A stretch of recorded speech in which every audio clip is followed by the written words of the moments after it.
Hey everyone! Welcome back to the channel. We hope your day is going great. In today's detailed and important update, we're diving into a major development in the world of Social Security, something that could bring relief and substantial benefits to millions of Americans. Earlier this year, in a rare display of bipartisan cooperation, both Republicans and Democrats came together to enhance Social Security benefits.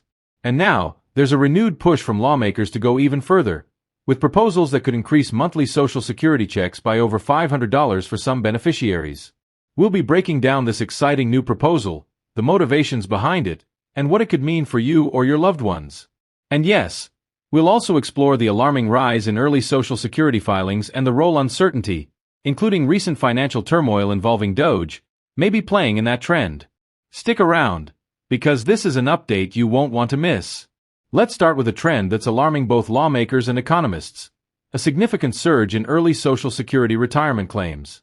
According to a new article by Kiplinger, Social Security sees dramatic increase in new filers.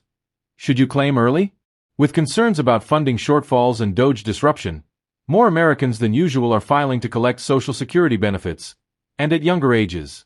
Social Security has been in the spotlight ever since the Department of Government Efficiency began searching for waste and fraud in several government agencies, including the Social Security Administration, SSA. Add concerns that the Social Security Trust Fund is running out of money to the mix, and many Americans are worried about their future benefits. So much so that the SSA reported in late April that it has seen a dramatic increase in the number of Americans filing for initial Social Security benefits since January. This increase is across age groups and from high earners to low-income workers. According to the SSA, the highest 10% of earners applied at an earlier age than in the past 2 years. Moreover, as of the middle of April, 614,000 retirement claims for benefits are pending, which SSA officials said during the meeting is an extremely high number. While there could be many reasons to file early for Social Security benefits, DOGE and the projected Social Security shortfall can't be overlooked as motivating factors. After all, the surge did occur after DOGE began meddling in Social Security. There are a lot of misconceptions out there around Social Security, says Isabel Barrow, a financial advisor at Edelman Financial Engines. Even if the trust fund is running out, it doesn't mean Social Security is going away. There are still workers paying into it that will be able to provide the benefits to retirees. Now, let's move to the big news. One influential lawmaker, Representative John Larson, is calling on Congress to revisit and pass his landmark legislation, the Social Security 2100 Act. This bill is making headlines again and could lead to sweeping changes in how benefits are calculated and distributed. Here's a quick clip where Larson passionately addressed the issue. The chamber about the nation's #1 anti-poverty program for the elderly and the nation's #1 anti-poverty program for children. I speak, of course, of Social Security. Social Security is currently under attack by the Trump administration, with just this weekend, Mr. Speaker, Mr. Trump calling Social Security a scam and Mr. Musk calling Social Security a Ponzi scheme.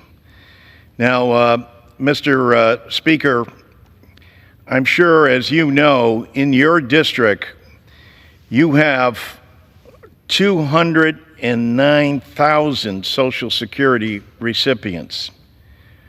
157,000 are retirees, 25,000 plus are disabled workers, 10,000 are widows, 3,678 are spouses, and over 12,000 children. I don't believe that you think that Social Security and the checks that they receive is a scam, or that Social Security is a Ponzi scheme. In fact, in your district, $377 million comes into your district monthly that goes to those individuals. And where do they spend that money? Right back in your district, at the grocery store, at the pharmacy, at the dry cleaners. heating and cooling their homes, paying their rent, their mortgage, putting gasoline in a car. The brilliance of Franklin Delano Roosevelt still lives on. This is capitalism's answer to have a safety net for people who, through no fault of their own, or because they work and ultimately end up retiring, have benefits that they can live on. It's especially more important as people are living longer, that they have these benefits that are currently under siege by an administration who has asked Elon Musk to find $2 trillion in cuts. And where is he looking? He's looking right at your district, Mr. Speaker, in my district, and the 435 congressional districts, on average, who receive $200 million monthly from Social Security. On average, where there are more than 145,000 people per district receive these benefits that go directly back to the local economy. We're looking for 3 Republicans to stand with a unified Democratic Party and Congress to push forward a bill that was last extended in 1971. Richard Nixon was President of the United States the last time Social Security benefits were extended for your constituents in North Carolina, as well as my constituents in Connecticut. It's long overdue.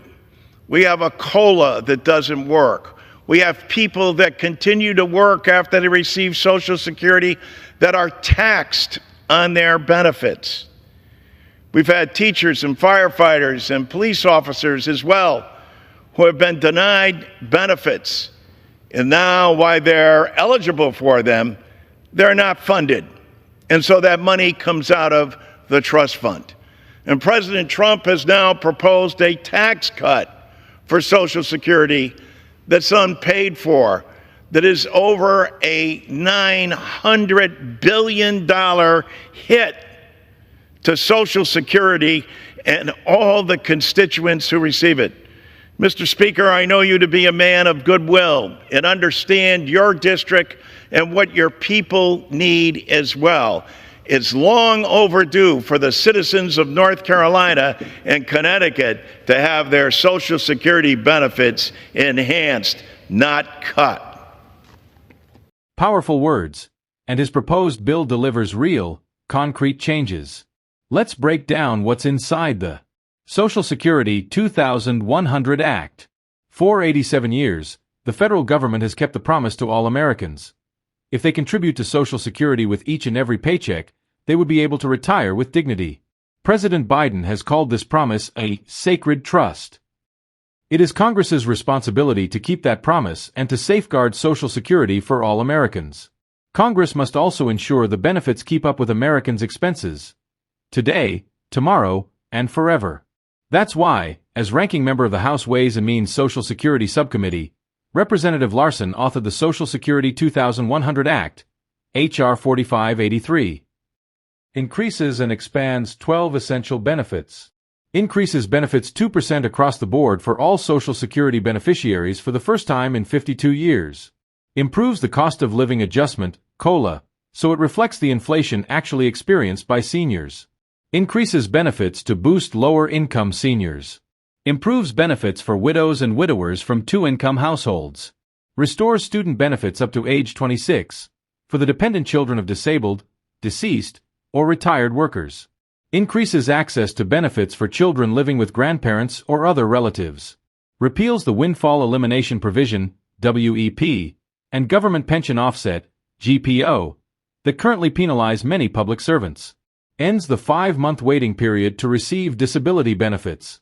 increases benefits by an additional 5% for the most elderly who have been receiving benefits for 15 years or more, provides caregiver credits to ensure that people, mostly women, are not penalized in retirement for taking time out of the workforce to care for children or other dependents, ends the disability benefit cliff, replacing it with a gradual offset for earnings, cuts taxes for middle-income beneficiaries, corrects an unintended flaw in how Social Security benefits are wage-indexed to prevent benefits from dropping a notch if the wage index decreases, ensures that these benefits do not result in reduced supplemental security income, SSI, payments, or a loss of eligibility for Medicaid or CHIP, combines the Old Age and Survivors Insurance, OASI, and the Disability Insurance, DI, trust funds into one fund to ensure seamless benefit payments. Social Security 2100 pays for these benefits by ensuring millionaires and billionaires pay their fair share by applying FICA to earnings above $400,000, with those extra earnings counted toward benefits at a reduced rate, closing the loophole of avoiding FICA taxes and receiving a lower rate on investment income by adding an additional 12.4% net investment income tax, NIIT, only for taxpayers making over $400,000. If this legislation is to succeed, cross-party collaboration will be crucial. There's hope, especially given recent bipartisan progress on Social Security reform, but it's far from guaranteed. This legislation has the potential to dramatically improve the lives of seniors, low-income workers, widows, caregivers, and people with disabilities. But it also raises big questions about taxes, government spending, and political will. Do you think this is the right approach? Should Congress prioritize Social Security expansion? Would you support the increased taxes on higher earners if it meant stronger safety nets for others? Drop your thoughts in the comments below. Your voice matters, and with enough public support, real change is possible. Thanks for tuning in today. Make sure to like, subscribe, and turn on notifications so you don't miss future updates on Social Security, retirement benefits, and what's happening in Washington. We'll see you in the next video.